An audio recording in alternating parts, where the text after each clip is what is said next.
Dicen que por las noches nomás se le iba en puro llorar. Dicen que no comía, nomás se le iba en puro tomar. Juran que el mismo cielo se estremecía al oír su llanto. Cómo sufría por ella, que hasta en su muerte la fue llamando. Ay, ay, ay, ay, ay.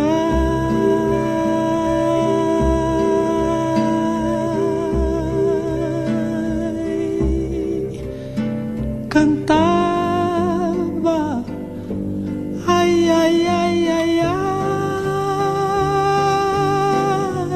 Gemía.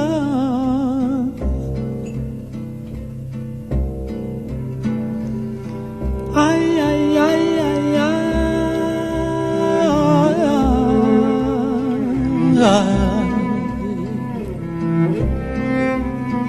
Cantaba de pasión mortal, moría.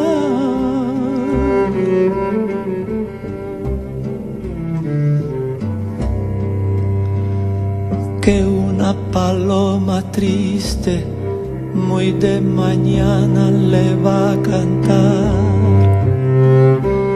a la casita sola con sus puertitas de par en par.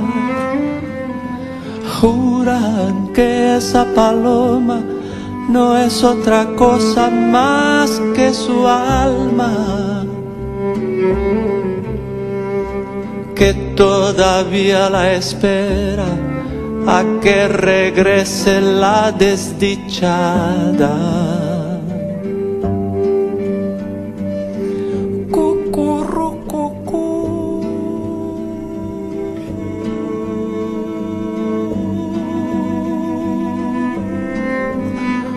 Paloma, cucurrucucú, no llores.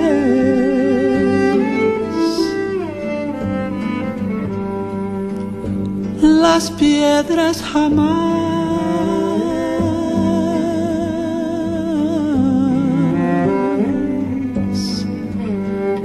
paloma, ¿qué van a saber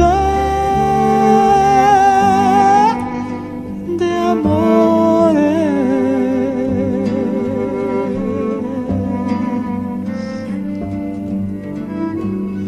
But there's something off about you. I don't know what it is. I can't put my finger on it, but we're gonna find out. But I like to keep you around. I like to watch people. I'm kind of like a psychologist. I kind of like watching people's minds and trying to figure out their triggers and understand the disposition of their minds. Yeah. And figuring out those problems and issues and being able to help them and assist them out of their own way. Okay? And that takes practice. Being honest is the key to this shit. Being honest is the key.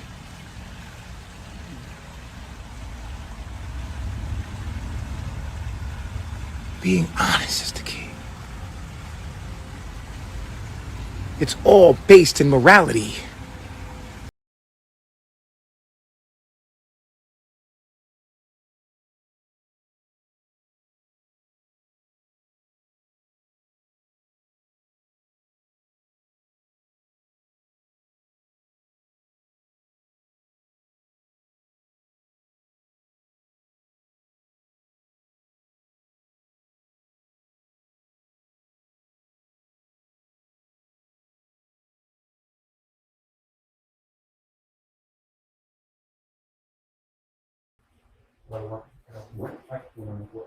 Order in the court.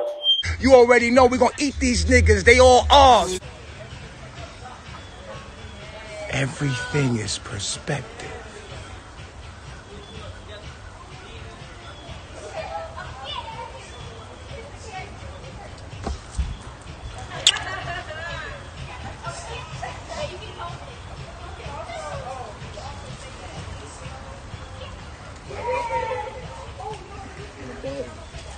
Nothing can happen to me.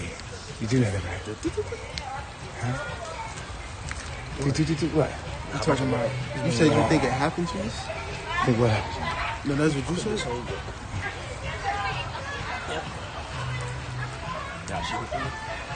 Oh man, it's the Anunnaki. They taking over. The Anunnaki is taking over, y'all.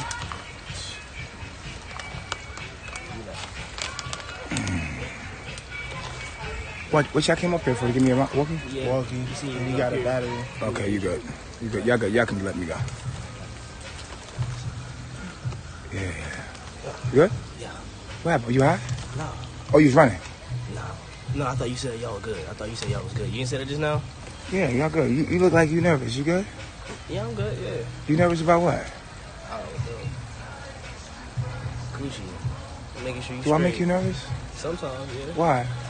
You think I'm gonna do something? No, you got it. And it's like... No, you think I'm gonna lose my mind and kill one of y'all or something like that? Oh, absolutely. Bro, I would never hurt one of y'all, bro. Never. What? I have thoughts like that though, bro.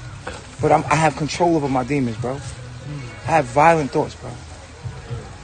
Like, really keep his anger in control on some shit. Like, he's quick-tempered. And honestly, he abuses fucking women. I said it, nigga. He abuses women. Honestly. That's crazy. So did you ever think, okay, how do you reconcile the fact that this man is so spiritual, but also that he abuses women? That's something I have to grapple myself within my mind. How the fuck, you know what I mean? I still don't know. I can't even answer that properly. Like, I don't even know how to feel about that shit. That's just like, how? It's just like, because both parts of him are genuine, the negative and the positive. So it's like the positive shit, he's actually genuinely trying to like help people. And then he's actually genuinely a fucked up person and doesn't realize it. Is he not willing to work on himself? Because that's part of the spiritual journey. I'll say this, and most people not gonna agree with me. No, most people aren't gonna agree with me when I say this, but like, and it is what it is. But on some real shit, I have time to like think about everything that happened now because I'm not focused on this is coming from me. You know what I mean? Like, nigga, I was there for 4 years. Like, I was there for 4 years of my life. And although like I was there, I was focused on a lot of shit. You know what I mean? I was focused on so many other things, like I said, like producing the videos, producing music, producing my own music, making sure things are straightened up. Because a lot of people, a lot in one small space. Like, gotta keep things organized. Like, even when we move and shit like that, we gotta keep. I wasn't focused on the negative shit. You get what I'm saying? Like, so now I have time to think. People are gonna say I switched up, but honestly, I'm just getting more clear-headed. Like, even in the tropics, like, even though I was in an isolated environment and I was living more healthy, I was focused on other things at the same time. So, like, it was a positive vibe there and a negative vibe there at the same time. Like, present at all times. But it's like, I don't know, I guess I became accustomed to it. So, like, now that I'm not there and I'm, like, reprogramming my mind on some shit, being on my own time, I'm realizing how fucked up it was. You know what I mean? Yeah. If that makes sense. So it's like, this shit crazy. Like, so to answer your question, it's like, I don't even know how to feel about that shit. Like, I don't even know how to feel about that shit.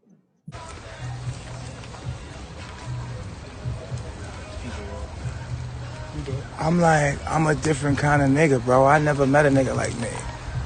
Sometimes I feel alone. I can see why. Bro, I'm scared of myself. Like, dead ass. I know you not, you know what I mean? I already know. I know, for all Aquarius. That's crazy. Just like that. We gotta fix the chain real quick. Adjust. Notice where my women are at. Notice where I'm at, and notice where my woman is at. Are we the real woman? I'm trying to figure out where my woman at. Oh, I think they okay. just got the signal. I think they caught the signal. Oh, they caught the signal. Yeah, I think that's what it is. I'm trying to figure out where my hoes at. Cause what's a pimp without his hoe, and what's a hoe without her pimp? And I'm really trying to peep the scene and see what. I'm trying to count the 6 to 9 to see where my hoes is at. Every woman that I deal with directly is my possession, and that's just the way it is by nature. I mean, Matter of fact, if they make another child, I would want to kill it because I want my genes to survive. So it's all survival of the fittest. It's just nature. And so the male's nature is to be territorial about what is his. And anything that is competition in his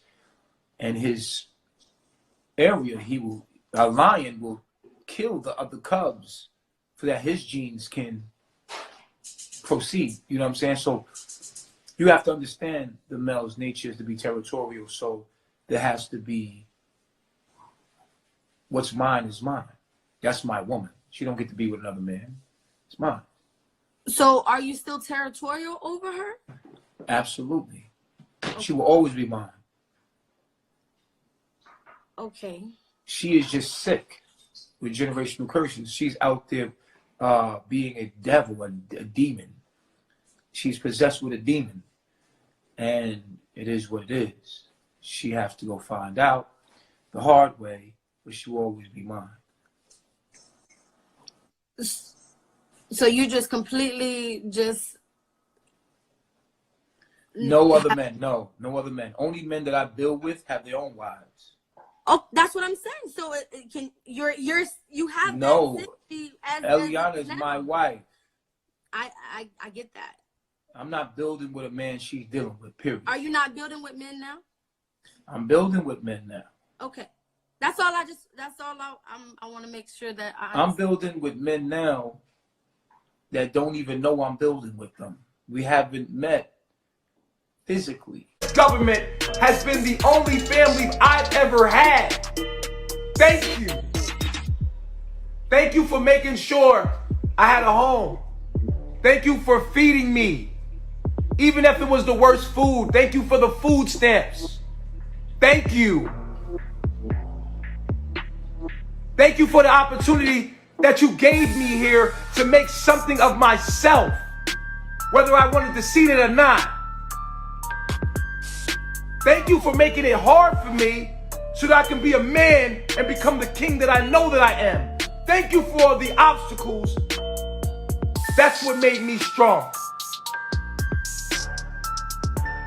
I want to take a moment right now for all the niggas in the hood, niggas behind bars. And I want to say thank you to the U.S. government for the law and the order and all that you're teaching us and trying to teach us. We appreciate you. I never thought I'd be saying this shit, but I really wanted to wake up and I did. I'm all the way the fuck woke up. And it brought me right back here to understand that I was my own enemy the whole time. There was no enemy. It was me the whole time. There was no government against me. There was nothing against me but me. Matter of fact, the government was helping me the whole time. Thank you, United States of America's government. Thank you for taking care of us and trying to help us. I finally see that it's all good. Thank you. I'm thankful. I'm grateful for all that's helped me.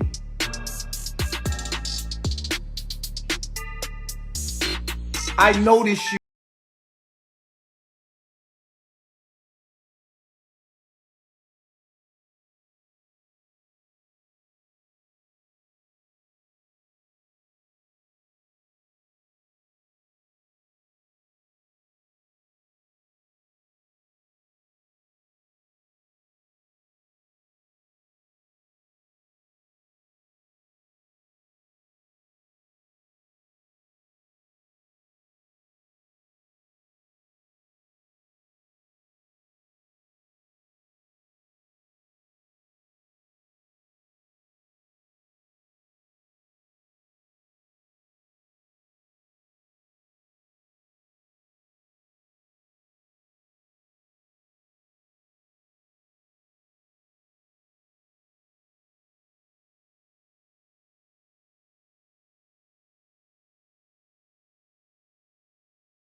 I speak for the black man, my whole race.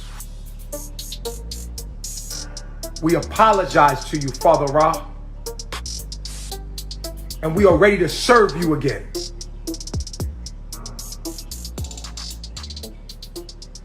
Period. Of course it's lagging. Of course it's lagging.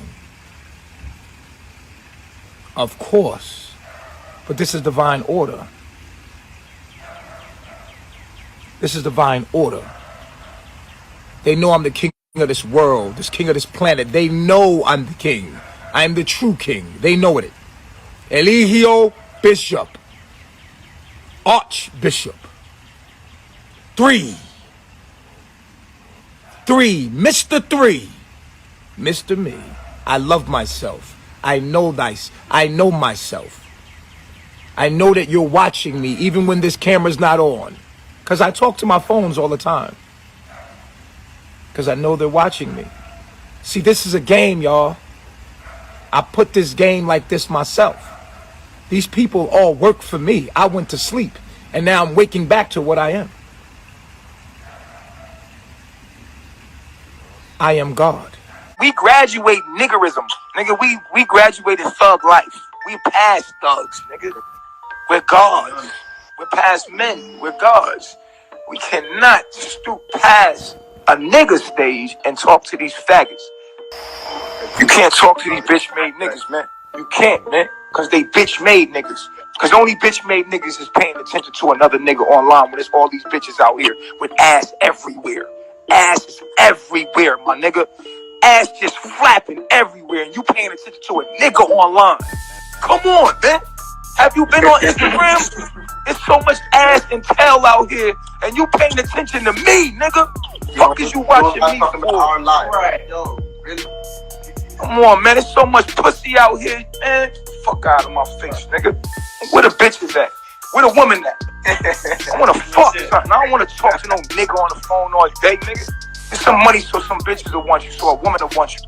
You arguing with me for? Fuck out of here, man. And that's just talking to you from that nigga level. From that nigga level. You know what I'm saying? Like when I was in the streets, like nobody wanna, come on, man. What's up, man? Let's get this money so we can get women, so we can build, you know what I'm saying? And have, you know, fuck, I wanna fuck as many women as I can, nigga. What the fuck is you talking about, nigga? You sitting on there arguing, nigga. Come on, man. What? Real niggas in the streets don't understand. Why would God act like that? Right. Yeah, nobody wanna sit here and argue with no niggas. Fuck are we talking about? I don't understand why a nigga would put a whole bunch of stuff about a nigga life on his page. That's weird. That's some weird shit. I want you to think about that for a minute. Contemplate on that for a minute. Nigga, why would I put a whole bunch of shit about another nigga on my page? Do an interview, you're gonna do an interview, nigga try to stay alive. Yo, the nigga got some attention. And nigga, look, the nigga weak, man, he got some attention off of us, and now he trying to keep that flame going, like trying to find everything he can find. This nigga going hard trying to stay alive on my. Bro, listen, let me tell you something, bro. World news. Go be great, man. Find something that you good at and put your energy into that, man. Don't hate on another nigga for a living, my nigga. That shit weak, you feel me? Alright, and after that, I'ma say this. Somebody said we be begging. Listen, all the corporations that you have, you talking about grown men. No, first of all, we ain't begging. I don't even beg. I don't ask for shit. I don't even ask for nothing. You ain't never hit me ask for nothing, man. I don't even ask when I pray. When I pray, I demand what I want. I never ask for nothing. Get that straight. Hold up. Who told you we asking for donations? Yo, run me that. You feel me? Like, that's like, yo, send us a donation. That's not begging, nigga. That's not begging.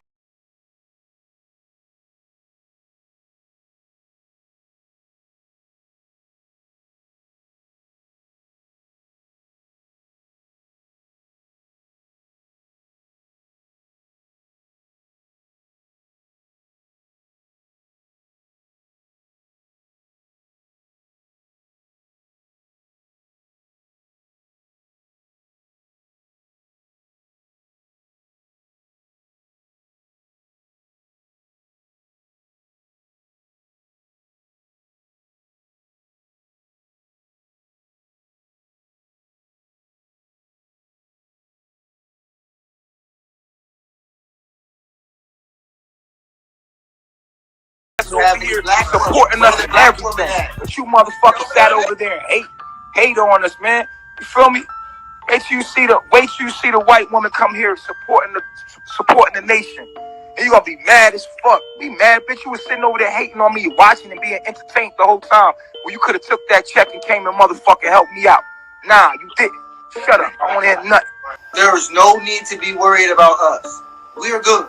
We are God. You got things to take care of. We know what we're doing. You can come. I mean, women come here with that program. We can heal that. We got that. Women, come. We got that. At the end of the day, we're worried about you. We're not. Don't be worried about us. We're worried about you. You got to make a change. There's a reason why we're getting online and proclaiming the kingdom and putting that message out. Yeah, it's for me to keep me in the kingdom, but at the end of the day, you need the help. I'm already here. I'm already in tune with nature. I'm already going towards the equator every day. I'm living more and more in tune with the truth every day. I'm waking up better and better and better. I'm growing, constantly growing. Y'all niggas is capped. Y'all niggas is capping. Where y'all niggas is at, you can't grow past a certain level. You have been capped. You have been controlled. You are capping. You literally need to leave that electromagnetic field altogether.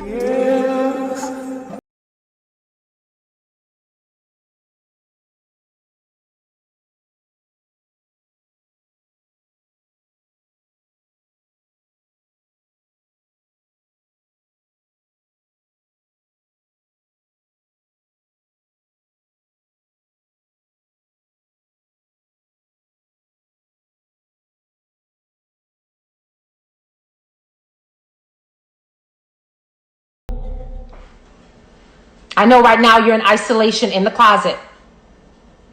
I know you are, because that's where you went last time. When you tried to escape. When you tried to escape last time and ran and you slept in the park and you stole the phone. But there was no reception because, of course, he doesn't pay the cell phones. You only get to use Wi-Fi. On July 3rd, I was there. And I witnessed you try to escape. And I was right there and watched you get slapped the fuck down for trying to escape. I watched it. And I've apologized to you profusely. But as I know that you are under this MK. I know that you're under his evil right now. Okay? And I know that your mind right now is sick. And what really happened to you from that sick man, that demon man, orchestrated a fight, egged you both on, DJ'd the fight, put on evil music to amp you up to go act like savages and beasts and monsters. Okay? This man isn't just beating their bodies. He has broken Malia's spirit. He has broken her soul. You can see she is completely empty.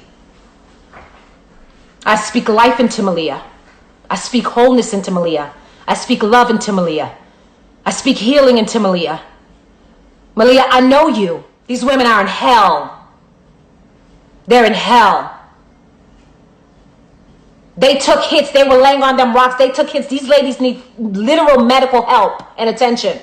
And he will not send them to the hospital. When he knocked her out and held her by a headlock and put her unconscious and body slammed her in a headlock to the ground, she wanted to go to the hospital and he didn't take her.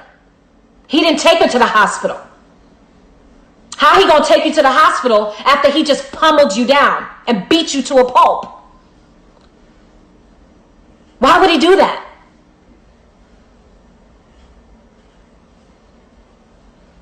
I'm telling you right now, for those of you who just left Carbon Nation,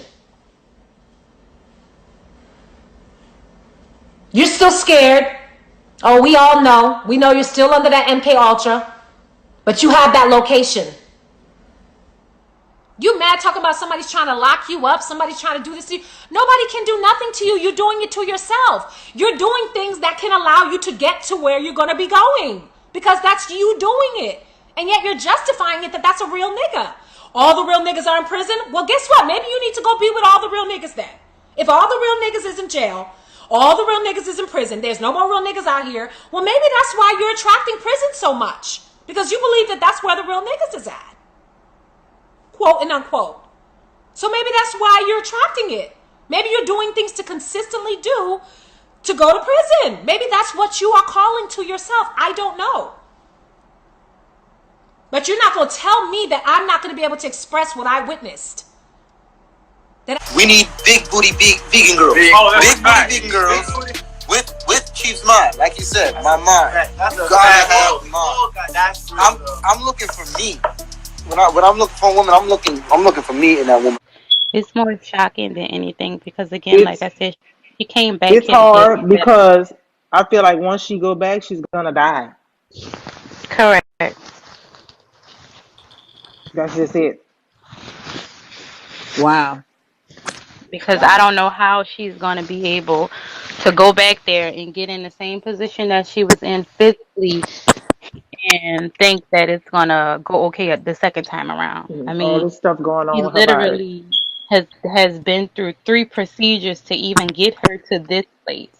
So going back into an environment that tells her, oh, you don't need a doctor, you don't need this and that. Right. How is she going to survive over there? Right. You know, that's our issue, is that we're not even trying so much to hold her here. We just do not want her to get into the state that she was when she came here. When she arrived in New Orleans, that was that was really something from a movie, to even see her, to see how weak she was. Like, everything about that was ridiculous. Okay, so then to keep finding out everything that has gone on, from the trauma to her body. Like, how do you develop trauma in a place that you said nothing has ever happened to you? You've never been into any car accident. How does a body develop trauma? So it's a lot of things, like I said, that we've seen physically and heard from the doctor that, yeah, that's scary to know that she wants to go to a place like that. She wants to go back in that environment. Mentally, not only we are concerned, the doctors, the nurses, and everybody that came in contact with her is concerned about her actually healing and leaving again. Yeah. Per the doctors and nurses' words. Whew. Somebody said he's known for stomping on them people. Oh, wow. Yeah. Yeah, I mean, definitely there's been trauma to her body. So one of the biggest things that I know, if the doctors say certain things, you know what to expect. So there's been trauma to her ribs. We were all in the group. We were all in the living room. And he said to her, get on your knees right fucking now. Like, flat on your face. Right? And she gets on her knees and literally puts her head on the ground. Let me make sure this is not about to die. This is important. Alright? Okay. Which she thought that she was following the right order. Like, put my head on the ground. He said, no, put your head flat on the fucking ground. Right? She put her whole body flat on the ground. Right? What he did after that, he kicked her in the stomach. I mean, kicked her in the stomach, like, while she was on the ground like that. He said, this is what you get. Look at you. You hit yourself. Now, tell me, I'm there because he's I've gave my energy to him in that moment, and he's my teacher. And that's my role model, father figure. I'm just sitting there like, it's okay. She's a woman. She's acting up right now, and her man is disciplining her. But that's fucking wrong, bro. It's wrong. You know, her organs was out of place. There's no way your organs would just be out of place. At the weight she was at, I mean, to physically hear what, to see what her body, to look at it, but physically hear what the doctor was saying about her organs being displaced because of trauma-related issues. What trauma have you gone through over there other than someone putting their hands on you?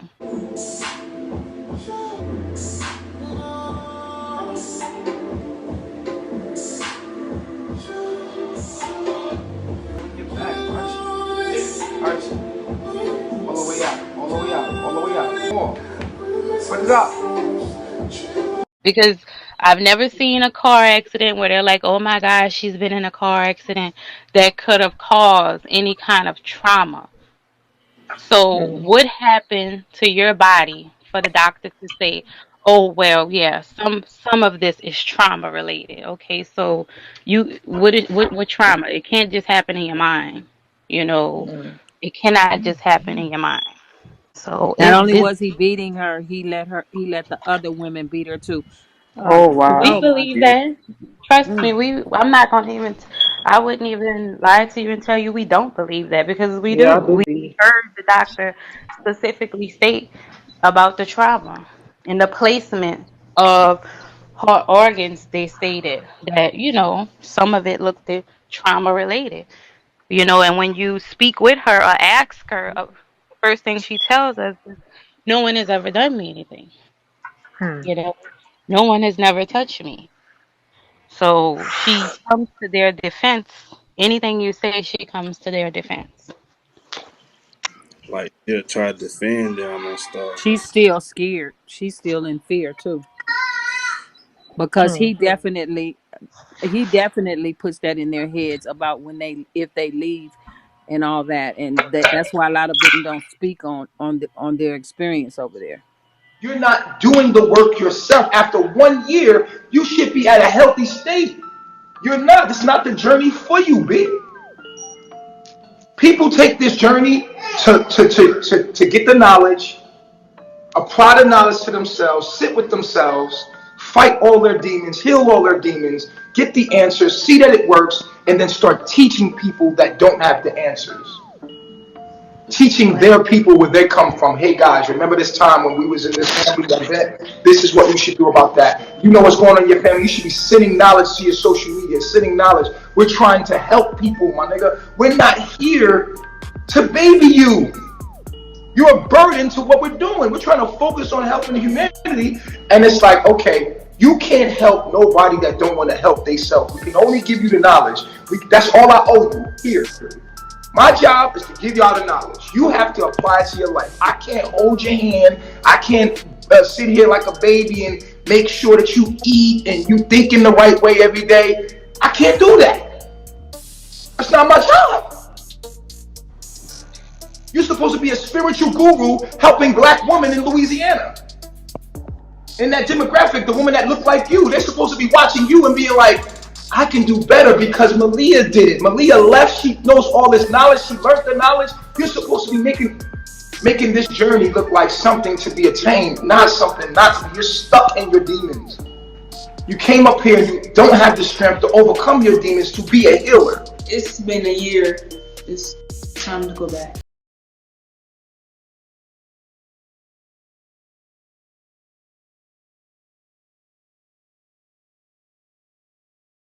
Like now, I want to change. Then you got to go to the emergency room. You have to go to the emergency room. What the fuck?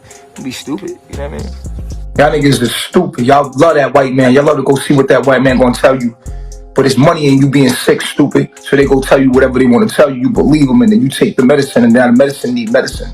You need medicine for your medicine you take it, nigga. You got side effects. And then you got medicine for your medicine, stupid. You feel me? You better be lucky. You when you get 38, you better be counting your fucking blessings. You look this good when you 38, nigga. You understand me? Healthy, nigga. Fuck is you talking about? Pussy.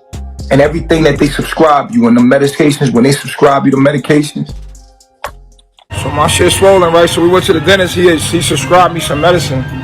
I'm about to take that shit right now too. Yeah, I grew a lot of fluid around my heart because a lot of emotions I held in. And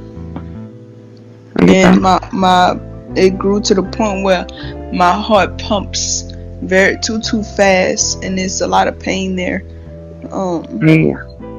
And so I feel you there. There's a lot of pain in your heart? Yeah, it's a lot of pain in that area because my heart it's trying to pump past the fluids, but the fluids is in a way, so it's pumping too fast. It's pumping. I thought they drained the fluid though, Malia. They did, but I could still feel it.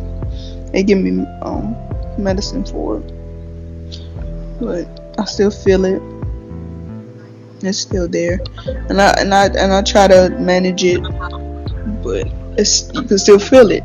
You know? So you have to control your breathing and stuff.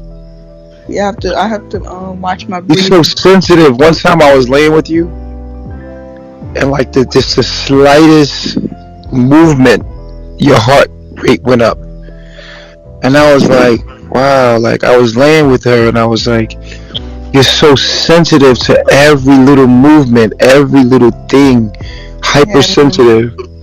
And her heart just goes to beating at any little thing. And I'm like, whoa, like you're super. I was like, my body was connected to her body in that way, like so. Probably I was close enough to feel her vitals. You know what I'm saying? I'm like, yeah. Whoa. I'm the same way. They had to also my liver. They had to drain abscess just like you out of my liver. They found some what is it? Some things in there too. Like after letting it sit for a while, they found some stuff in there. So it's connected. Everything is connected. Yeah, your liver. You're eating regularly. Your liver represents how bacteria. They found some bacteria in my liver. So your liver it represents how you process things because it helps you process things and digest things. Right. So it's my emotions and how I'm processing information. The way you think about things be all like my moon and my Mercury, basically. Be a man. You misleading them niggas over there, yo. This be a man. You misleading them niggas over there. Be a man, bitch nigga. They think you the gotta say Messiah that shit in the dark. Cause you know why? You's a shadow being. You speaking in the shadow. Nah, You's a shadow, give nigga. you anything, bro. No Show face, your no face. case. Show your face. You talking about hoe ass nigga. You's a hoe, nigga. You got homo nigga. Fuck out of here, nigga. You's a hoe, nigga. She lived her last days happy as shit. And that's the way you go out. She tapped into the highest frequency of this earth plane before she checked out and dipped. And left a whole bunch of white feathers and shit. We was like, oh shit, that's crazy. The white feather means that she's telling us that she's okay. So she came here to transition. This is crazy. That was smart as fuck. That was smart as fuck, bro. If you think about it. She was wise enough to come to the highest frequency of herself, tap into that, and then leave this plane. So she had her heart was light as a feather. Easy. Crazy. If you really understood life, this shit is dope as fuck. You know what I mean? The same thing with Mama Dia. Mama Dia came with a 30-year, she came here with a 30-year condition of a heart condition. And she passed away, and they put it off on me. And that the devil tried to plague my mind with guilt because I feel sorry for people. Like, you know, I feel sorry for Malia. I'm not gonna sit her in front of this world. I'm gonna be real with you. I feel sorry for Malia, and I care about her, and I feel like I'm overly giving to her. Like I really want to help her. I can't help somebody that don't want to help themselves though. You previously said diseases are caused by stress. So is baby Eliana under stress? Okay, so at her age, she has no immunity yet. So yes, she's under stress. This environment, just Earth alone, is filled with bacteria and infections. She has to build an immune system. Yes, she's under stress. She's a baby. She has to build immunity first. Of course, yes, her little immune system is under stress. She has to build it, and that's why she needs the breast milk, healthy environment. You know what I'm saying? Like that. So yes, she's under stress. She's just being here. Ready? So we already seen the doctor. The doctor says she gotta have a baby today. So we going back up here, just letting y'all know what it is, what's going on. We will be We be doing this in a way that y'all can't know where our location is at. Let you know that I ain't giving out my location. My cervix isn't really like really small. It's like not even a finger size. And the baby's positioning right now, the pelvis is small, right? The way the baby can't really position where it needs to, because my pelvis is really small.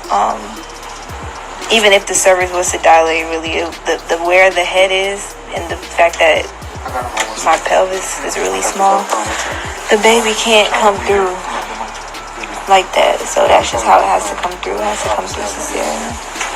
In my videos where I look sick, you know what I'm saying? I look like something's wrong with me. And my eyes like dark. I got these dark shadows in my eyes. And you know, if you follow me or you know me, personally, you know what I normally look like. And that's not what I look like.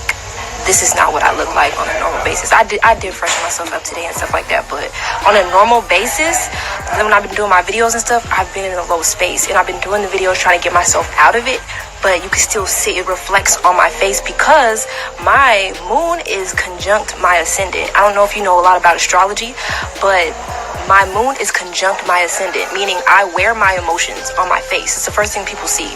So of course, people that follow me and you know, they're already trying to find fault because what we speak is the truth, because we are the truth. So they are already trying to find fault. So, and then they find the flaws. And then it's like me, I have two options. I can ignore and act like it's not there, or I can address it and heal it.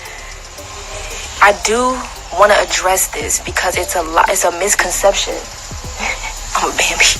It's a misconception that we're not eating, that you know, there's something that Master Chief is doing to us, and that's why we look the way we do. That's bullshit. And even with Nana was lying to y'all. She was telling the truth in the fact that I look sick. I can tell you that. That's a fact. But the reasoning for her saying that she lost all that weight is bullshit. I'm thankful. I know I look good. I know I look good, but I know I've looked better. You know what I'm saying? So and I know that I'm saying this to myself right now because I can easily let myself go into, not easily, but I say I'll get distracted off the kingdom because of my human concerns. But I said a lot of what I needed to say. I said what I needed to say, but I want to know if anybody has questions, because you know what I'm saying, you have the right to your questions, and I think that if you address me respectfully, I'm open to be of service and to help you. It doesn't matter what you eat. You can be vegan. If you're in a toxic relationship, you will be sick. I just kept going in line with everything, just kept being in line with everything. And it was like a point, I was like 10 or so, like I was really young, and I just knew I didn't have a place. Like this is not, I honestly felt like I was adopted in my family and nobody was telling me. I felt like something was really wrong, you know, like nobody's telling me something, like somebody's hiding something from me, because I don't feel like I fit in here. And even though these people look like me, and they don't feel me, like they don't understand me, they don't get me, this doesn't make sense, I don't fit in, this is not my group, you know.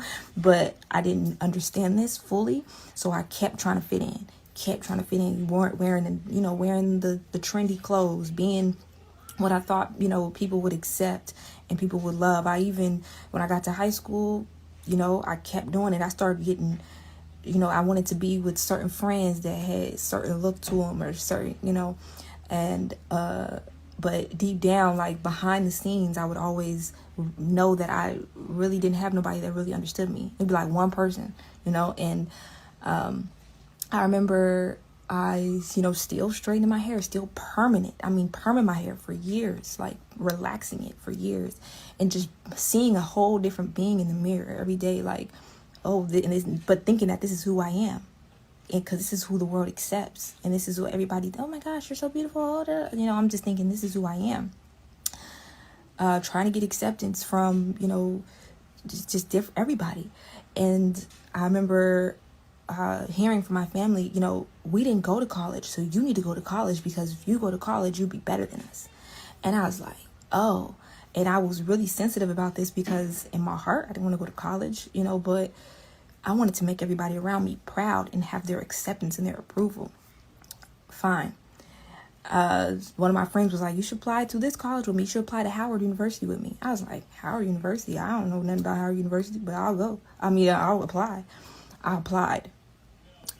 When I started realizing to other people this was like a big deal, I got accepted to Howard University. I went all the way to Washington, D.C. and attended Howard University just because I knew it was accepted by others. Like, I was doing something completely drastic with my life that I didn't even really want to do. It was just something that I knew was going to be accepted by others. I mean, the people in my family, the people that I knew, they were just so happy. Oh my gosh, she's such a good child. Oh my gosh, she's such a good girl.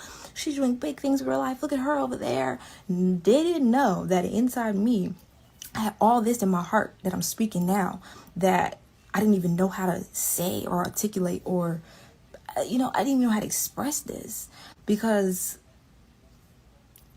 nobody else was. And I felt weird in a world that just was doing the same things. Just go to school, get good grades, graduate, get a job, have a family that I didn't resonate with, you know, and so I did it anyways. But then, you know, I started, my true color started showing, you know, when I just stopped going to class or I would stop, you know, attending certain events. I would just be like, you know, I'm not doing it. And eventually I found myself in a space where I had to be real and honest with myself, you know, and it took years. I mean, when I started going to Howard, I started to actually wear weave. So my hair, you know, weave 20, 30 inches. It was just crazy. And I started wearing a lot of makeup and I was just a whole different person. And people in my past, they were even like, ew, who are you becoming? Like, you party all the time? You just this whole different person. And I didn't realize, like, I was always trying to fit in. So I was over there trying to fit in with, you know, and the people over there was like, you don't fit in with us no more, but I'm fitting in over here. And, you know, I was just always trying to be accepted. And I had to be like, yo, why? Like, why am I doing this? It got to the point where it led me into a deep, dark space in myself where I had to be like, I just cried out like, what am I doing? What is the purpose for all of this? You should be more afraid of not being yourself than what it looks like to be yourself. You know, like, and this is something that I'm telling you because my child, you are being very loud. Can you relax? Just relax a little bit. Don't put my shoes on. Okay, come here. Since you want to be loud, can you close that door for me? I'm still on the.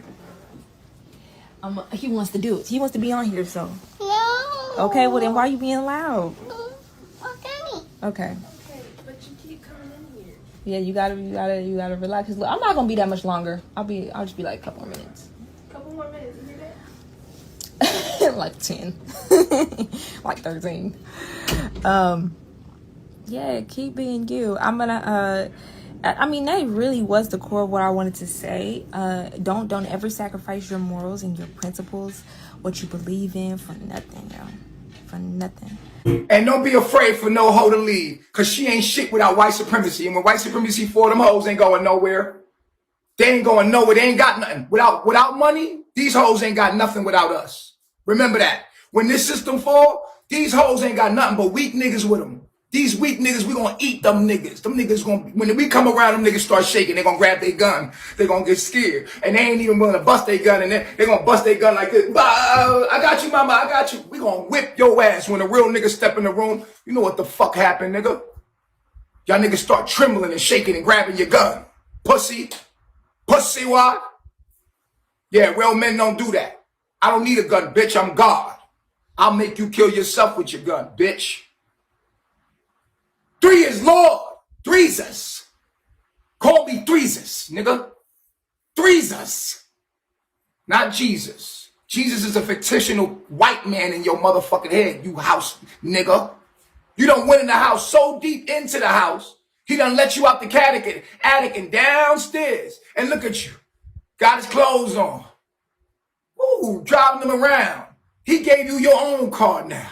Look at you. You think you a white man. You think that Jesus is yours, huh? Because the white man's Jesus is Jesus. You think that Jesus, oh, you done painted him black secretly in your mind. Look how deep into the inception you are, you fucking idiot. You done painted Jesus, the white Jesus, black. That's how deep into the inception of this fucking white man's nightmare you are in. You fucking idiots. Jesus. Threesus, nigga. The black man is God. The black man would never let no shit happen like that in his waking mind. The fuck is wrong with crucified what? You think that I ain't no freak? I love sex. You feel me? Like I'm not gonna be ashamed about my sexualities. I'm still attracted to like transsexuals. I can't sit here and lie to you about that because I still am. It's just a weird thing. But I don't find that that's my lower self. I don't engage in that because that's not okay. You know what I'm saying? And that's not something I would bring here. But it doesn't stop the fact that when I see it, I'm attracted to it. This is what I'm saying, especially the ones that really look like girls. Like I'm attracted to that shit. It does turn me on. And the funny thing is, I'm not hiding that. Like if somebody said, people try to expose me, I'm like, listen, man, I'm me. I'm real, and I don't like feel like I need to lie to the mirror. Why did I get here and lie? I feel like my soul is right here, like everything I am right here in front of you. Like take me as I am, and whatever I can offer you, I'm glad to offer you. If I can help you, good. If I can't, keep it moving. Like you know what I'm saying? This is my new wife, my new queen of carbonation. There you go, big dick. Want a big pussy. A big pussy. Pussy God. Pussy white boy. Fat. I'm a fatty. I'm a pussy. I'm a pussy. Come fuck me. I'm a pussy. Come fuck me.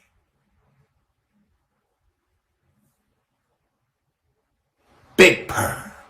Brr. Brr. Brr.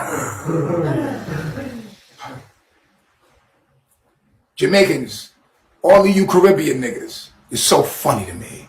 You say shit like, you a bomber-clad pussy wild boy.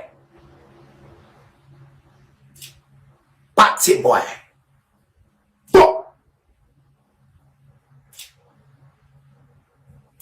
God don't like that. It's funny because you say, in one breath you say, you a pussy clod. And the next minute you say, I am a lion from Zion.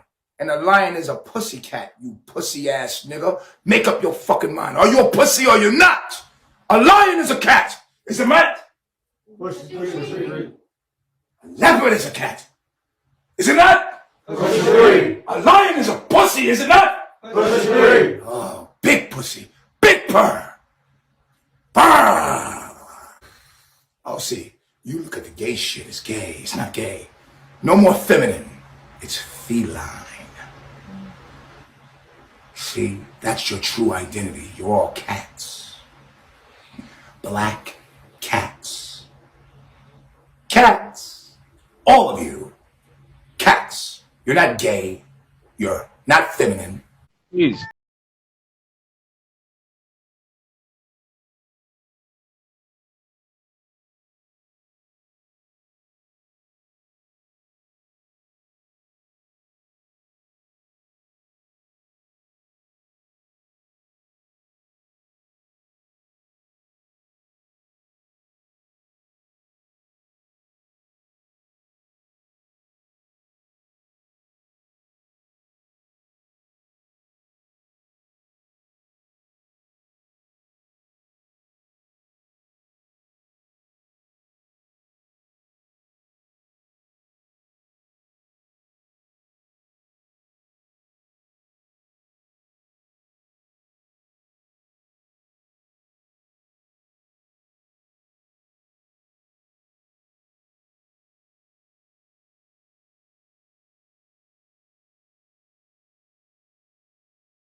God. But I want to tell you, even if you think you don't have the courage to leave, you actually really do. And you know how I know? Because you had the courage to go there.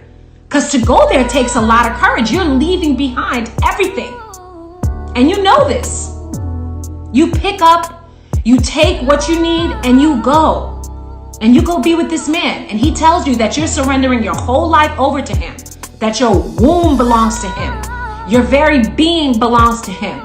Your soul belongs to him. That he owns your soul. He tells you this. And you literally still packed your bags just like I did, and you went there.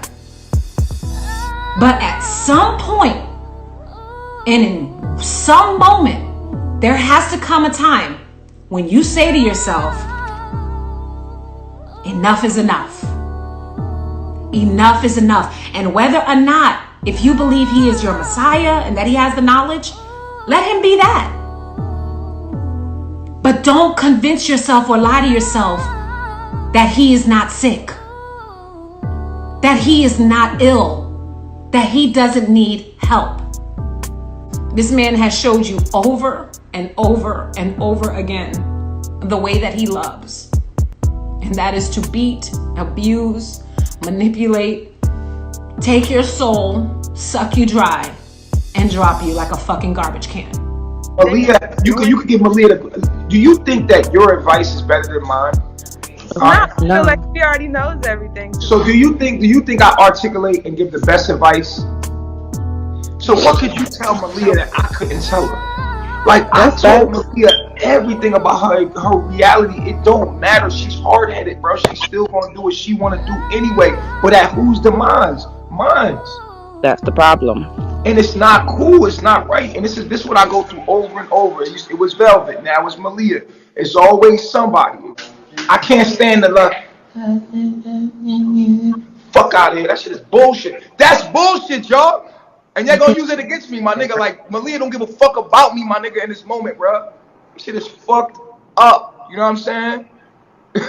This shit is crazy. You can't see the attention seeking like y'all niggas is crazy, my nigga. If you can't see through this shit. I need his guidance. I need his help.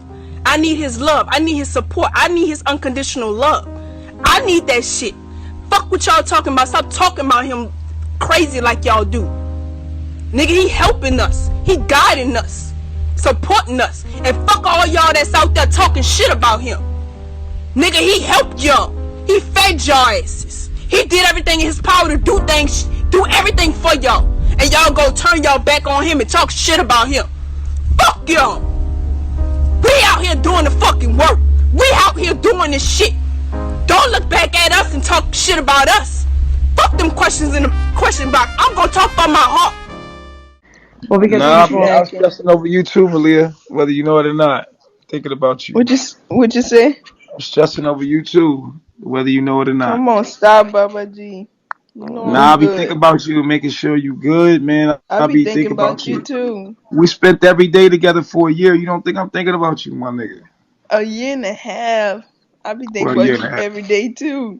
Sure, I'm still here. You always say when they leave, they always look back. Shoot, I sure look back. And they gonna try to use it against me. She want attention, my nigga. I'm not beat. I'm not beat, yo. I'm not beat. Y'all niggas is suckers, my nigga. Y'all suckers. She want attention, B. I'm not with it. Y'all don't see this shit? God damn, y'all so fucking stupid. Let her talk away. She just gonna use a little tone and she not gonna be confident in what she's saying, and it's gonna make me look crazy because of the contrast. The contrast is my energy's always like this regardless. And she gonna be hella low, which is gonna make it, no matter what she say, her energy is gonna come off as if I'm abusing or being aggressive. Nigga, get the fuck out of here. You don't see this shit? Fuck out of here, B. That's why I put it on camera so y'all can feel it. Shit is crazy, B. Go ahead, Malia. I know how my energy is, and it can sometimes not be good. It can be negative thinking, overthinking, and I can mull all day. I can start being defensive toward people and mean toward people because of that. And I can start pushing people away, and then it becomes a thing where I get skinny, malnutrition. It starts showing up on my body, body pain sometimes. It's a lot. It's a lot that goes on with me that I had to. So why don't you leave? It's what my question to you is, why won't you leave? And we're trying to get you a flight. You go, there you are. So why are you here doing it to us? Why you fucking with us? Why don't you go be somewhere where you're not harm? No, but you're harming people here. You're disrespecting people here. You're harming your energy alone. It just makes people feel like, what the fuck is going on? Why won't you just leave? We can't put you on a flight and get you somewhere else? Why harm people here with your energy if you know you're like that? Because sometimes I don't feel like I'm doing it on purpose. I just feel like I'm trying. But do you think about other people? How you're affecting other people? I do. You're bringing sadness here. We don't need that. We got enough shit going on the media.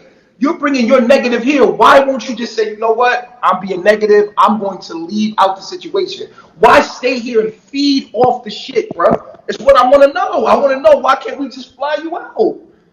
Because I go out there and it's going to be worse. Them people don't know anything about me. What's going to be worse?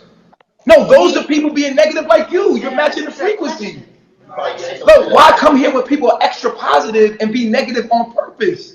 I'm not being negative on purpose. It's my chart that I'm overcoming. Right, you're not overcoming it. You're staying in it, though, Malia. You're staying in it, my nigga. You're not trying. You're not even doing it. Yes, I am. Trying is dying. I don't know how to live without y'all.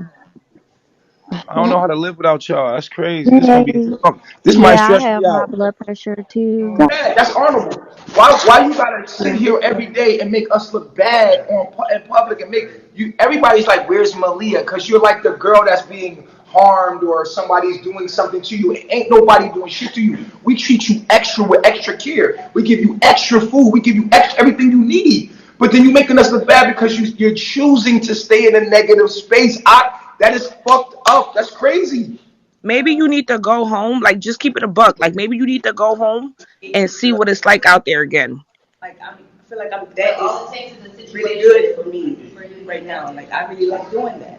And so that's something that is giving me eye in my spaces.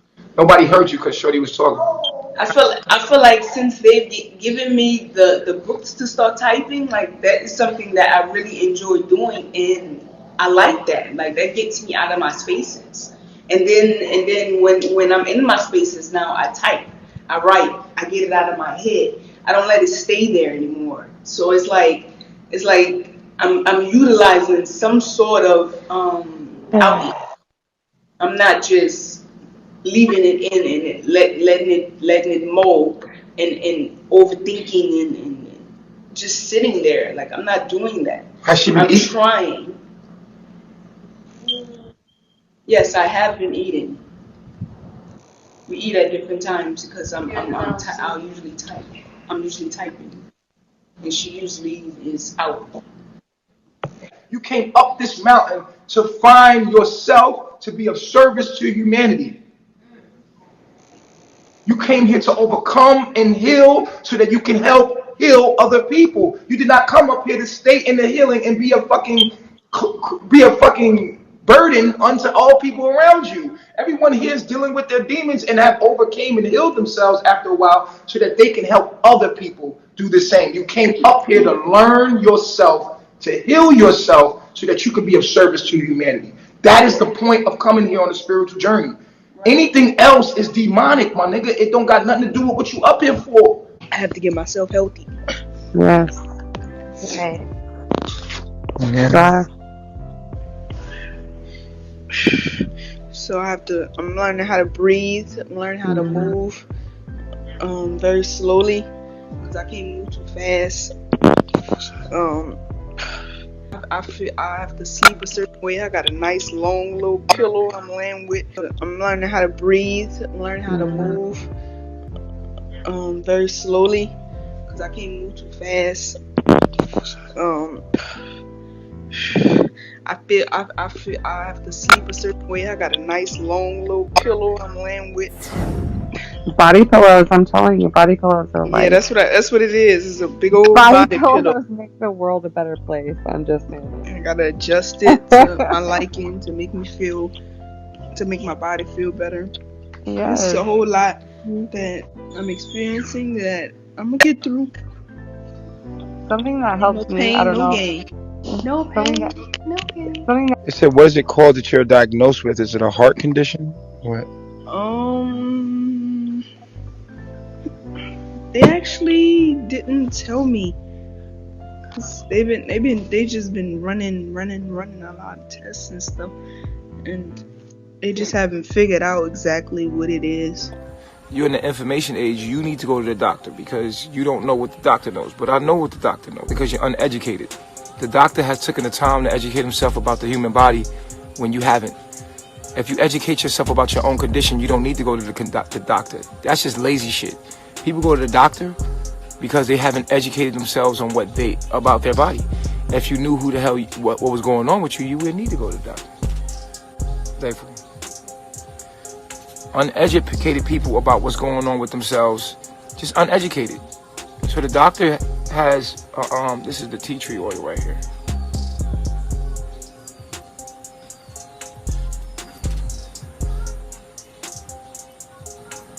Yeah, I came up with this cure. I just researched it. I researched it online because that's what your doctors do. They research everything. Your doctors do what you don't do. You pay your doctor to do what you don't do. Your doctor goes and researches and learns about things that you're not paying attention to. But now you can do that yourself. This is the age of Aquarius. It's do for self. Learn about your own condition, then heal it naturally. Find the herbs, find the natural remedies, or they're going to give you some synthetic herb. All they do is give you a synthetic form of some herb. That's all they do to mass produce it. Like, I think you need better get it together. All doctors do is do research that you haven't done. That's it. And then what they do is so many people have the same thing, so they know what to give you because of the records over and over. Like, okay, but then again, you could just do your own research online about your own condition and then heal yourself and give yourself the herbs that heal it. It's all online. Like, I don't know why y'all be playing the internet off like it ain't knowledge. Like, shit's crazy. And another thing, it's funny to me, y'all always making fun of Google. Like, oh, he's a Google. Yo, Google got hella knowledge, hella wisdom, like a lot of shit, like so much shit you can learn and you can research about online. Shit is crazy. So much knowledge online, so much that you could literally learn. Shit. Because all Google is a collective mind of people sending out knowledge, and even doctors themselves write stuff online and put it online. Natural remedies, fucking all kind of shit, like herbs, all kind of shit, like. And you go to the doctor because you're silly as fuck.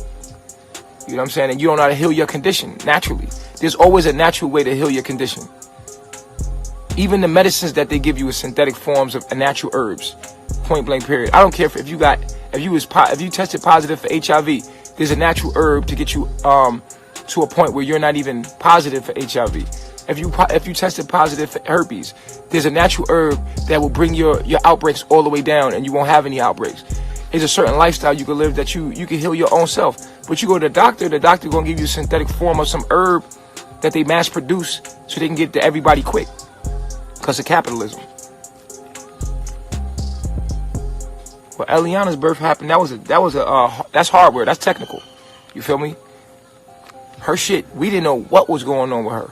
You see what I'm saying? We didn't know what was going on with her. Her bladder was full. The baby was pushing his head on her bladder, and her bladder could have erupted. So that's the stuff that you do need to go to the doctor for or medical assistance for. That's different. If you break your fucking leg or something like that, you know what I'm saying? You want to go to the doctor, that's different. I'm talking about shit that y'all got going on where the doctor's subscribing you medicine. You know what I'm saying? Like, no, nigga. Go research your own shit and get it done. Now, if it's something mechanical that's going on with your body, like you break your fucking leg, go to the hospital. I'm not gonna say, oh yeah, you broke your leg, yeah, fix that shit. Like, nah, my nigga. If you do something mechanical, like, or, you know what I mean, hurt yourself or something like that, you got to go find out what's going on. And it's one thing to go to the doctor to find out what's going on. It's another thing to fucking take the medicine. You can go to the doctor just to find out what the fuck going on with you. And then you don't have to take that medicine. You know what I'm saying? The doctor's a human like everybody else. He just done more research in certain areas. If you find yourself in a position where you can't find out what's going on with you, it's an emergency situation, then you got to go to the emergency room. You have to go to the emergency room. What the fuck? Don't be stupid. You know what I mean? Y'all niggas is stupid. Y'all love that white man. Y'all love to go see what that white man gonna tell you. But it's money in you being sick, stupid. So they go tell you whatever they want to tell you. You believe them, and then you take the medicine, and now the medicine need medicine. You need medicine for your medicine you taking, nigga. You got side effects. And then you got medicine for your medicine, stupid. You feel me? You better be lucky. You when you get 38, you better be counting your fucking blessings. You look this good when you 38, nigga. You understand me? Healthy, nigga. Fuck is you talking about? Pussy. And everything that they subscribe you and the medications, when they subscribe you to medications. So my shit's swollen, right? So we went to the dentist. He subscribed me some medicine. I'm about to take that shit right now too. Hey, let me get the medicine right now. I need some water though. No, they give us water here. I think they give us water. So yeah, I got a abscess in my mouth, and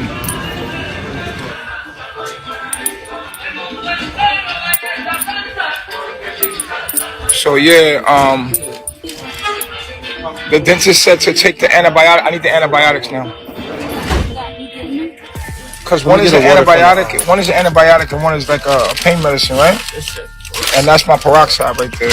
I'm gonna go grab a water. I'm gonna gargle some of that real quick. Let me gargle some of that. Hold this for me, bro. So yeah, my face is swollen right now, yo. I using this side to chew on, ain't it? We going into let's go straight. Stop believing stupid people. No, so I have to rebuke you. I'm not trying to creep on you. I have to rebuke you. I have no agenda. Because I'll be damned if I humble myself to that motherfucking system. Okay, so listen. Look me in my eyes. Do you see me? I'll be damned. I will die before I humble myself to that motherfucking system. What is it that makes you so angry about having the system? The system makes me angry. The way life is make me angry. Right. It's fucked up. It is. As a black, it makes me angry. It should make every man angry. Absolutely. That's where your anger should be pointed. And you need to use that anger. You need to use the anger, and you need to educate people. Use the anger and get up every day. Use the passion every day and get up and educate. That's why I tell young females. Whenever my viewers used to come to me and be like, look, check this dude out, okay? I automatically can look at you and without hatred, understand where the pain comes from. Where the pain you don't have to tell me. Where does the pain come from? Okay, so you're saying that there's pain here. Yes. The pain is my people's, their struggle. The pain is my people, the black man's struggle. The pain you look at and hear in my voice, and you hear in me, is my people's struggle. No, it's yours. No, it's my people's. I'm a representative of that. It's in me. Listen, Nature Boy, I grew up in the most... I'm talking to you. I'm not talking to you. Get away from me. Get away from me. Devil, get behind me. Use a devil. I'm not talking to you. Pardon my back. Everything happens for a reason. Everything. And I have the spirit of discernment. I discern people's spirits, and God gave that to me at the age of 4, and I used to be terrified of it, and it used to scare me to death because He would show me things before it happened. And I'd be terrified. I'd be like, oh my God, he's going to die. And then next thing you know, the person would die. And I'd be terrified. But no, I'm not. I'm sorry, my husband's talking to me. but I don't believe that I would hurt anybody in the past like that. Mm-mm.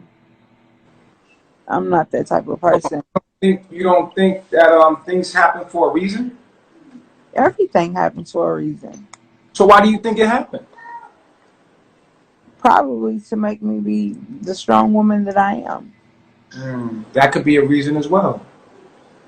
But you saying that how does that make you a strong woman? Because I face everything head on now. I started fighting really bad after that happened. Nobody was gonna hurt me again. I mean, I would fight like crazy. You okay? So let's go there. Let's talk about you. So you used to fight everybody to protect yourself. Boys, girls, it didn't matter. So you think that's the reason why you became a fighter? Mhm. You became powerful. Mhm. So you do think that something good came out of it? Yeah. Okay, so there's a reason. Yeah. And that's a healthy perspective. It made you a strong woman. Yeah. And then God used me to help other little girls, through their trauma. Yeah. Because life's not over because you've been raped or molested.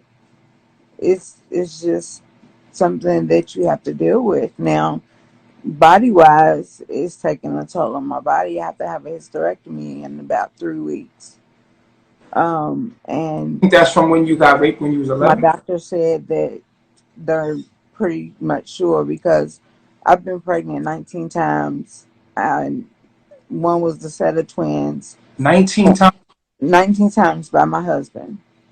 And one was a set of twins. Is you have? We have 3. One of the twins lived. One of the twins lived. They were identical. And he's almost 17 now. All right, so let me get this. I gotta say this. We multiplied the earth. We tried anyway. Now that was the key right there. Now I got it. I know why it happened. It happened to ensure that you wouldn't go out there and be a whore. Oh, okay. I just needed that little piece of information. Now I got something to tell you. Watch this. You have a very high sex drive. Yeah. You do. I'm gonna tell you why. Any woman that's been pregnant 19 times is considered, and no disrespect to you, a promiscuous woman. But it's with my husband. Now listen to me. The reason why you are respectful is because that happened. It stopped you from going into that lifestyle because I believe maybe if that didn't happen, you would have been a promiscuous woman. You think that might have humbled you so that you could be the woman that you are today? I don't know. Called a male loving gene. Watch this. This is biological. It is in gay men, but it's also in some women. These women are called promiscuous women. That they gotta have a lot of men, but it's not that they want a lot of men. It's that they're able to have lots of children. This is a scientific biological fact. As you said this, look it up. It's called the male loving gene. A lot of women have these genes, and they don't know why they're so sexual. Some women have a high sex drive because it's just that we live in a society where they don't get married like you, right? You said you got pregnant by your husband 19 times. 19. Had you not been raped, perhaps you could have been one of those women out there with 5 to 6 baby daddies. Oh no, babe. You understand? I'm not baby mama material. I wouldn't have. But do you think that sexual trauma was part of the reason why you settled and tried to find a man and settled down rather than because of you know what I'm saying? I've always been a relationship type of girl. I've never been one to. Do you understand? I never had a one night stand in my life. But do you know what I'm saying to you though? You hear what I'm saying to you? I get what you're saying. I get the psychology of it.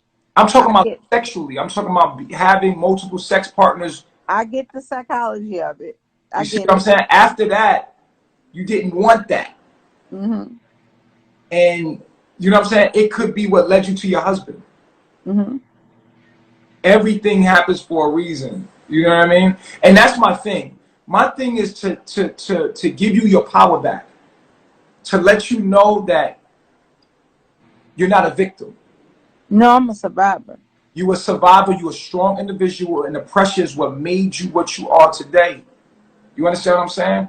And to not look at it, and I don't think you are. I think that you have a very healthy perspective on it. But to give you that empowerment and for you to look around you and wow, that moment shaped my whole life to become who I am today.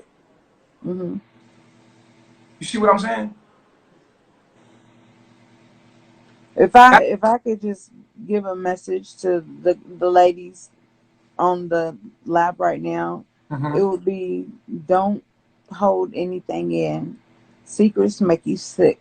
Tell whatever's going on. Don't keep anything in. If someone is hurting you, let someone know. Because secrets I would make say you that you made sick. the right decision. You did the best thing you could do. I feel like I said, you're not a victim. You did some strong shit. You made a logical decision, which also shows your personality as well, that you're not emotionally driven and that you can do something out of what needs to be done rather than what emotionally you want to do. And that's part of your personality. So I wouldn't say particularly I wouldn't give nobody no advice at all because everybody's different. I would say like, you are who you are.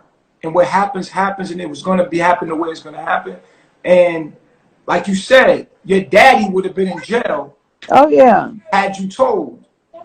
So would you give that advice to someone to put their dad in jail or put their dad in a situation to go to jail? I mean, or would you say, hey, it made me who I am today. I survived and it made me who I am today, and I'm strong because of that. You know what I'm saying? Right. I feel like it's a terrible thing, but I also just don't want you to be disempowered. I see so many people walk around that are victims of molestation, like myself. I'm a victim of molestation. When I was 9 years old,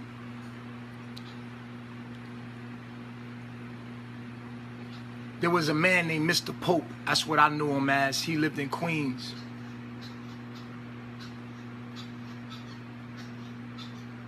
And Mr. Pope, you would say, child molested me. You would say child molested me. He made me put my penis in other kids' mouths, other foster kids. We was in a foster home, and then took pictures of me. Then did the same with me, put the child's penis in my mouth and took pictures of me. Which to me was not right.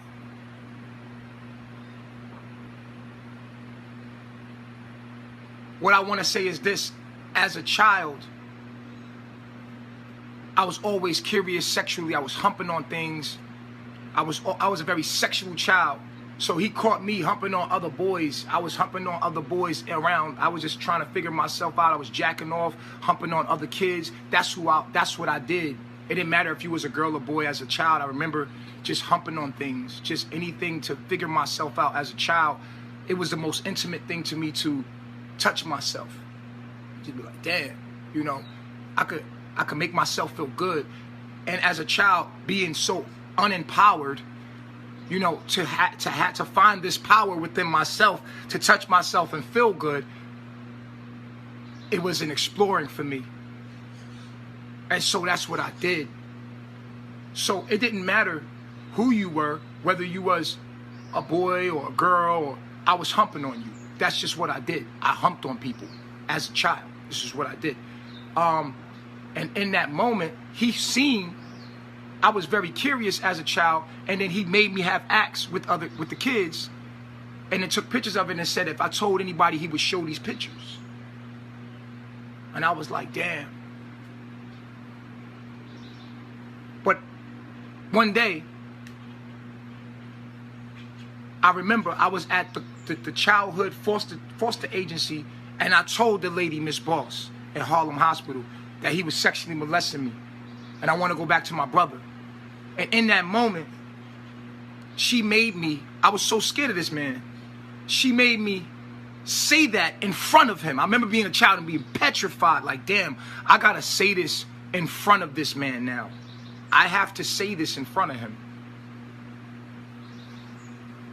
And I had to stick up for myself and say that shit in front of him. I believe that everybody has a life story, and your story does not belong to you. It belongs to everyone, because we all going through the same shit. We all think the same things, and we're not expressing these things that are hidden. And in this video, it's going to be raw and uncut, period.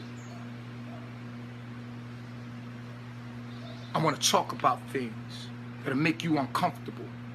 I don't care about how you feel about me. I don't care if you don't like me. I don't care what you call me. I'm me, and I'm going to be true to my own self and tell you everything. No one can expose me, because I'm me, and everything that happened to me for a reason, and I'm not ashamed of none of it, because at the end of the day, it's me. And my journey is my journey. And I believe that each and every one of us hold a piece that can heal another. But if we suppress these things and act like we're greater than other people, or this is my journey. A man what you would call molested me. As I look back at it now, I was very scared and uncomfortable, because I miss my brother. I got separated from my brother, and Mr. Pope was making me do that stuff with another kid, and I ain't like it. But later on in my life, I had sexual acts with little boys. I did. Was I gay or not? I don't have attraction to men now, because I tried that. I tried to be with a man before to be bisexual, and if it was up to me and by choice, I would rather be bisexual. That's just me. That's just how I am. Like, I think that, you know, people that are bisexual have more sexual pleasure when we think of sex, and just open-mindedly. And my mind is open, so a lot of people that's closed-minded not gonna like me, but I would rather be bisexual if I could, because it's just more pleasure, period. That's my preference. If I had a preference, that's what I would be, but I'm not. I'm more of attracted to a woman than I am a man, just naked. Like, if a woman was standing here naked, since I was a kid, that's how I was. But when I was a kid, it didn't matter. Like, whoever you was, you could, like, I'm going to get my rocks off. Like, and that's how I was. Like, as a child, I was humping everything. I was very horny as a child. Okay, that's just how I was. So it was really an exploration. I never forget when I got my first bit of sperm to come out, and I was just like amazed at myself, and I was just working myself. Even at a very young age, I was always sexual. I was always wanting to have that pleasure. I was always horny. I was always sexual horny and aroused. Never was aroused to little children, like, like a little kid or a baby that's younger than me. Never have I ever looked at a little baby and been like, ooh, I want to hump on that little baby. No, I was like my peers, like if you, like, me and the kids was around, I was the kid humping on people, like, and they was it was a lot, all of us was doing this shit. All of the fucking children was humping on each other. We were just trying to figure out what the fuck was going on. No one educated me about that. I didn't have nobody to go to and say, I'm feeling horny, what should I do? I'm touching myself, and everything was taboo, so I had to do it in secret. And everything I did was in secret. I didn't have nobody to run to and talk to about it, because I felt shame. As a child, I was like shameful, like I thought it was a bad thing, like that I'm feeling this way. So within me, it was a suppressed feeling in my life to be horny. So my views on sexuality, I'm so glad I became a stripper. And I was a stripper because that let me into the world of sexuality and understood it. Nobody understands sexuality better than your boy. Because I went into the sex industry and I understood being me in my mind and how my mind thinks, I was able to have certain experiences and realize, like, yo, for myself through my journey, I realized a lot of things being involved in sexual activities. I was like, wow, this is amazing. Like, and I was able to philosophize things while I was in that moment. Like, whoa, this is crazy. Like, one time in my life, because,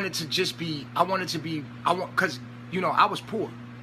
Being raised like me, I didn't have a mother or father. You know, coming up in the world for me was very confusing because I was always in somebody else's family. So I never seen people that looked like me.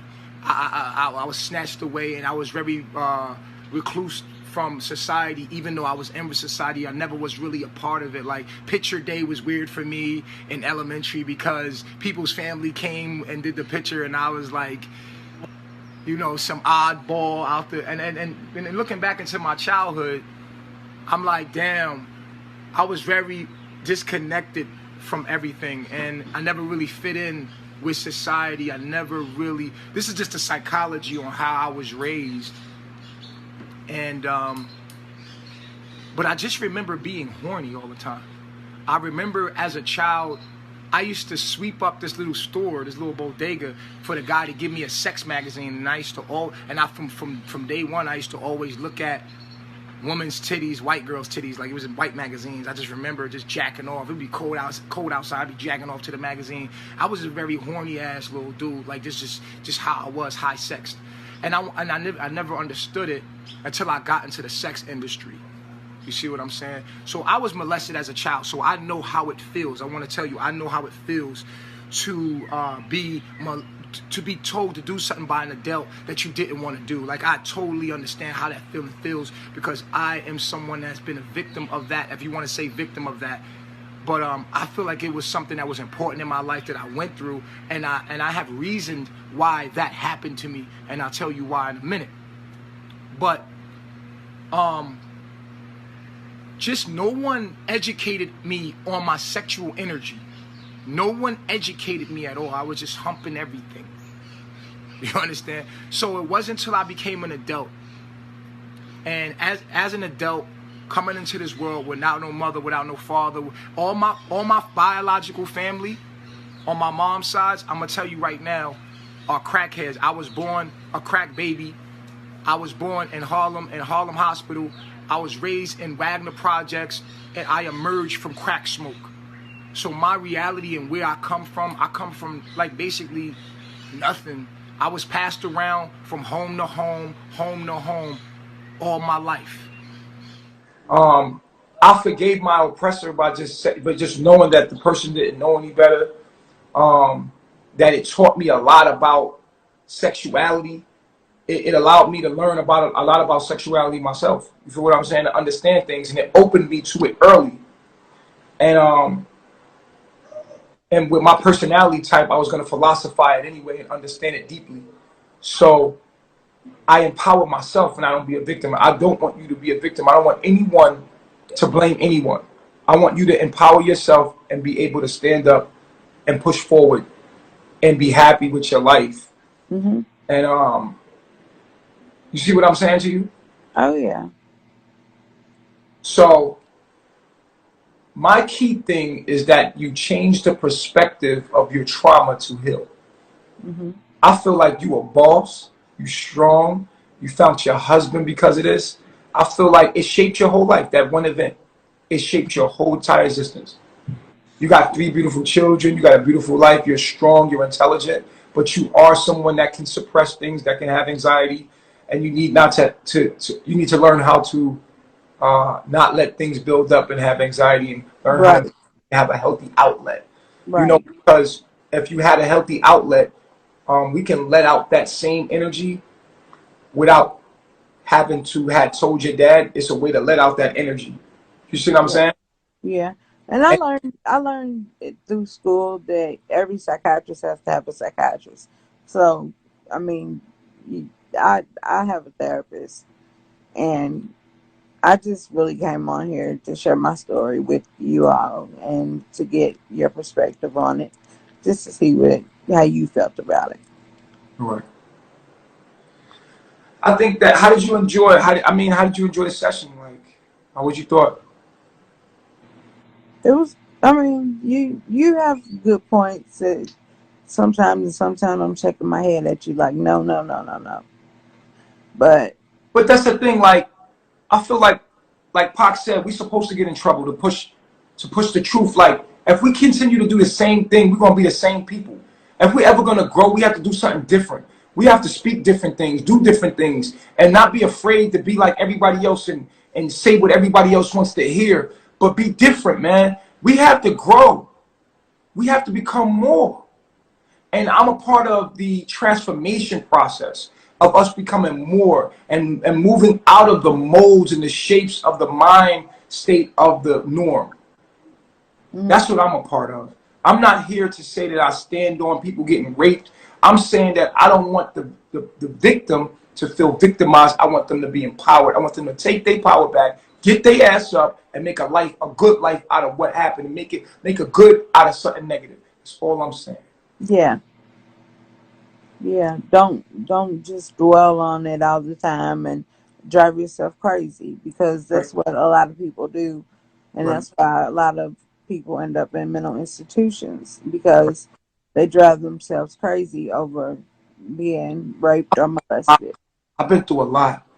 I'm happy because I've been able to go through the traumas in my mind and rationalize them and realize it in my life, because I've been on my spiritual journey.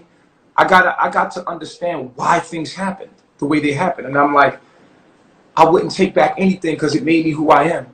Wow, every little thing, everything, every trauma that happened to me, I wouldn't take back anything, because at the end of the day, it gave my soul substance. And so I want you and anybody that's watching this to know that everything happened for a reason. All negative can be turned into a positive. And most times the negative happens to build you up, to make you stronger, like you said. I don't want people to victimize us. I want them to heal. In my state, there's no statute of limitation on rape, so I could go downtown today and take a warrant out on him and have him locked up for the rape when I was 11. He called me when he got out of prison, because I have a business and my business line was down, so I had to put my cell phone number on my Facebook page. And he called me. He told me he was gonna rape me again. Well, he called me a bitch and told me he was gonna find me and rape me again, and all kinds of crazy stuff. I said, well, let me let you speak to my husband. And he hung up. So he called me from a blocked number, of course. So I went out. He's obviously a hurt person, bro. Like, yeah, he's gonna be a hurt person if he comes in contact with me, because I got a 380, I got a 9mm, and he's gonna be hurt. Man, bro. He's gonna be real hurt. I'm not worried about going to jail. I'm all about forgiveness. I'm all about, instead of just throwing people away, understanding why things happen. I'm not about calling people sick and throwing them away. I'm about looking at things logically and saying, wow, what would make him become that person to do that? Why? When he was younger, he was a very attractive young man. He could have any girl he wanted. Like, that was his age, because he was 16.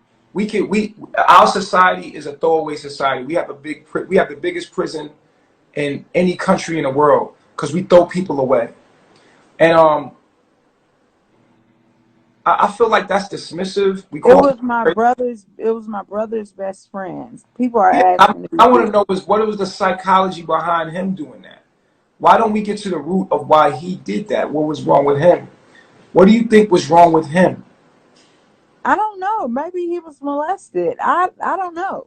Right. Maybe he was molested. Maybe he was molested, right? With me. And all those years later. Why are you so angry with me? I never had you arrested. The other women, the other girls, the 11-year-olds and 12-year-olds. Well, prison turns you into an animal. I can tell you that. But I No, never had you arrested, so why are you calling me, telling me you're gonna rape me again?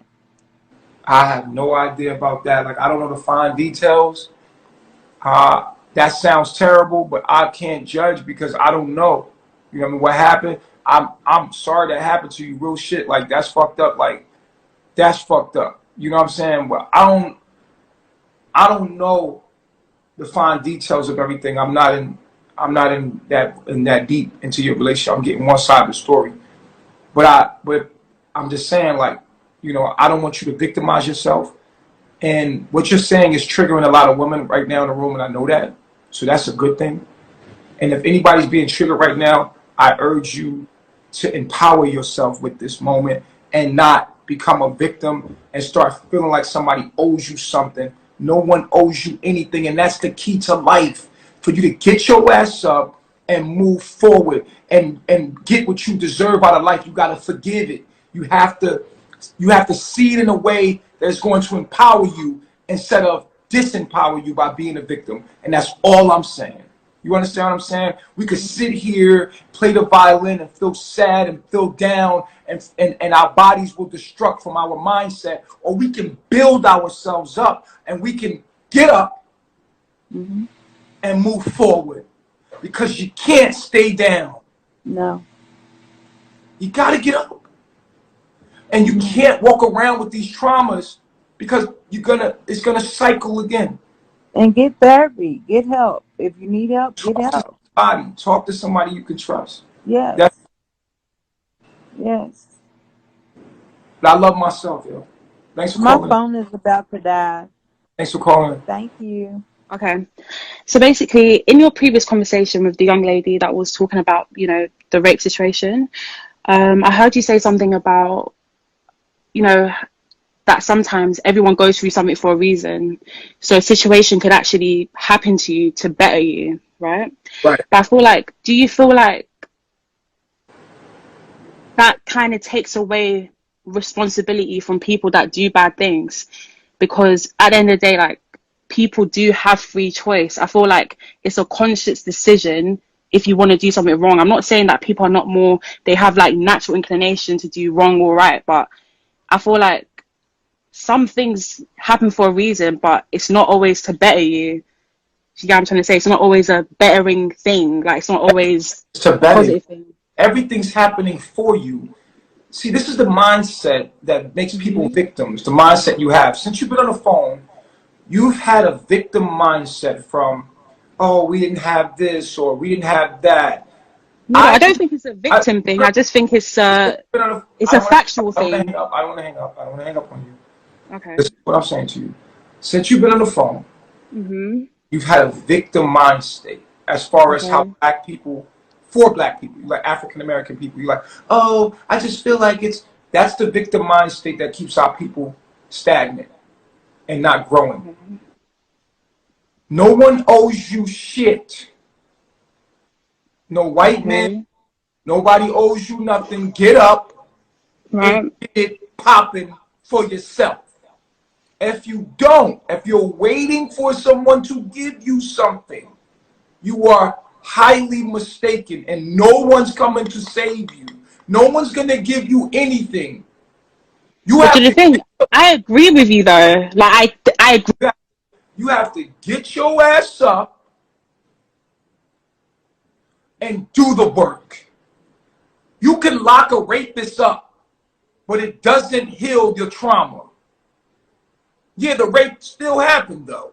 You can kill the person that raped you, but you still have to live with that trauma. My job is to get you to understand how to get through the trauma.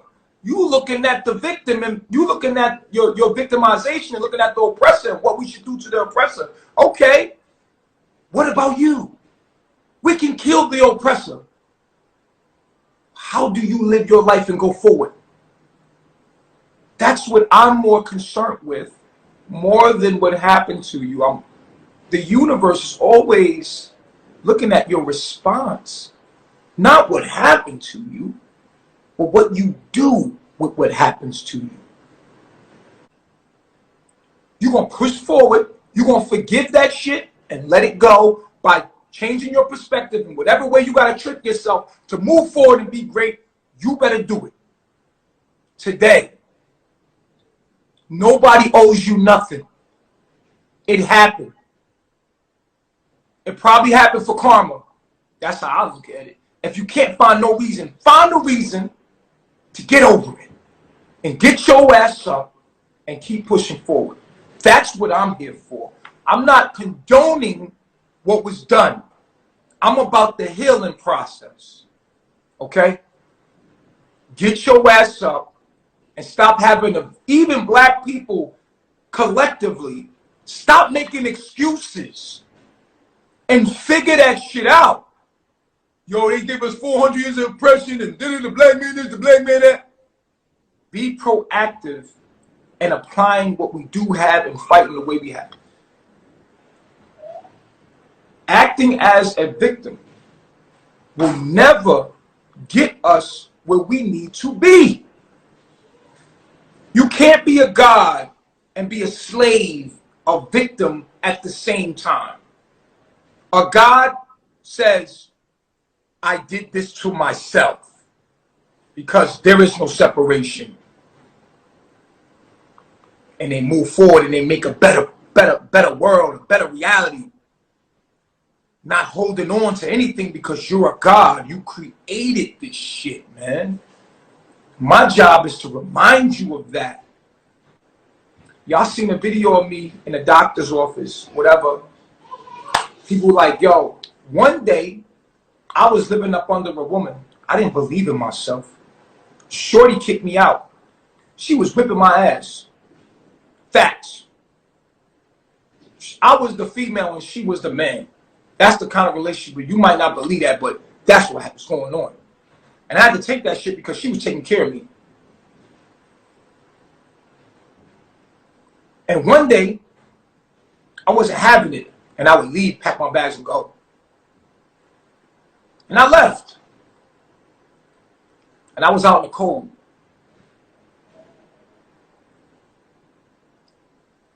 And I remember being the nigga that was always trying to ask somebody, can I come stay with you? I'm going to get a job. Can I rent a room? I was that nigga that thought somebody owed me something. Drinking 40s, chilling, trying to get the next chick, living up under a chick.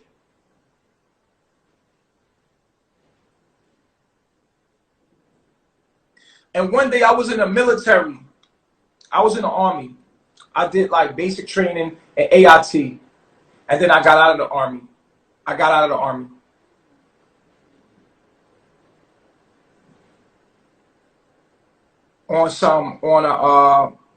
On a medical leave.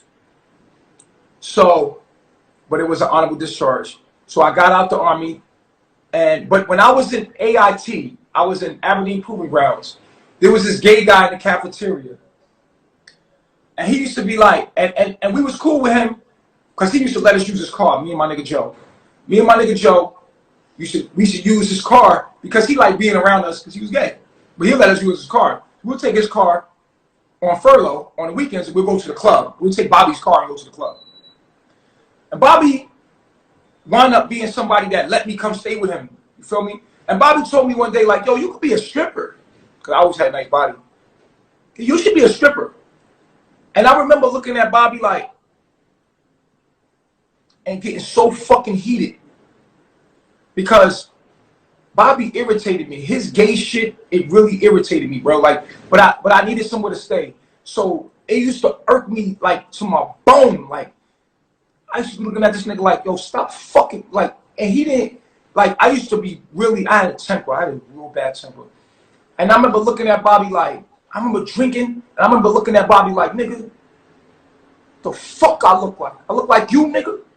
But he was trying to tell me like, yo, I know this stripper named White Chocolate. He's a stripper, and he's making a lot of money, Lee. He used to call me Lee back then. And I remember looking at him with so much rage in my bones, like, I've been drinking, and I was looking at this nigga like, nigga, I ain't no bitch, nigga. Fuck I look like you, nigga. And he was like, I'm just saying, don't get loud with me. You know, he one of them guys. You know what I'm saying? Don't get loud with me. I'm just letting you know that you can, you know what I'm saying? You can make a lot of money. You got a nice body. You can just be out here. You playing. And it never crossed my mind. I was like, nigga, get the fuck out of here. You feel me? Months later, I'm fucking with this broad. She letting me stay with her. And wound up kicking me out. And I'm in the middle of Atlanta.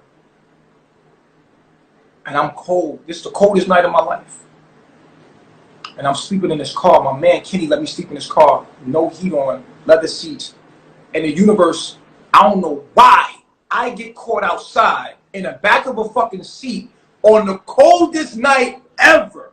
I think this night traumatized me to never, I don't fuck with winter. I don't fuck with cold weather because of this night.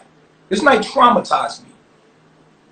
And I look back now and I'm like, yo, that's why I love the tropics. Because that cold ass night, I don't fuck with the winter. I don't fuck with cold weather. So, remember, I'm homeless. I go to my job. I'm working as a barber. The nigga's taking 50% of my money. This is a real life story. Listen to what I'm saying to you. He's taking 50% of my pay. So if I do a $20 haircut, he's taking $10. That's the booth rent. 50%. This is where I'm working at. I'm going to work this day, and I got to figure out where am I going to stay before the end of the night. I got to figure out I got to figure out where am I going to stay by the end of the night. I'm asking my nigga Jay. I was at a low place in my life. I'm like, yo, my nigga, can I sleep in your car? Nigga's like, nah, bro, can't let you sleep in my car, my nigga. But he let me put my bags in his car. JNY, never forget him. So during my lunch break, I went to a shelter. So I was going to sleep in the shelter, and it was nothing but bums in there. And the guidance counselor was walking through, and I always been fresh, I always been clean, I always been a clean nigga, always been a fresh nigga. So he was looking at me like, yo, man, you ain't got no family, nothing. Like, you can't call, you don't look like you belong here. I'm like, man, nah, I'm in a daze. Like, damn, what am I gonna do? So my people, Charmaine, her mom, who passed away, Charmaine, if you watching, you remember the story. So I called Charmaine. Charmaine, her mom is like, you could come stay with me in Philly, but I'm in Atlanta. I don't got no money to catch a Greyhound. I'm broke. I don't got no money to catch a Greyhound to go to Philly, right? So I'm trying to figure out how the fuck am I gonna get to Philly overnight? But in the daytime, I'm listening to I'm desperate. I'm like, damn, I don't want to go stay in no shelter. And then it clicked to Bobby. Bobby said I could be a stripper. This is how it all happened. I quickly called Bobby, right?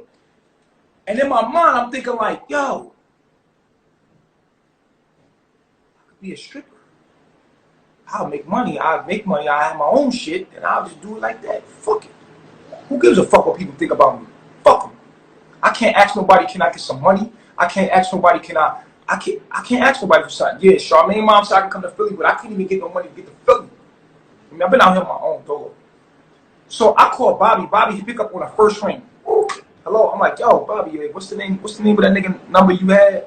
That could be a stripper. He's like, yeah, I'm gonna give you his number right now. I'm like, yo, how the fuck? I never forget how quick he picked up the phone.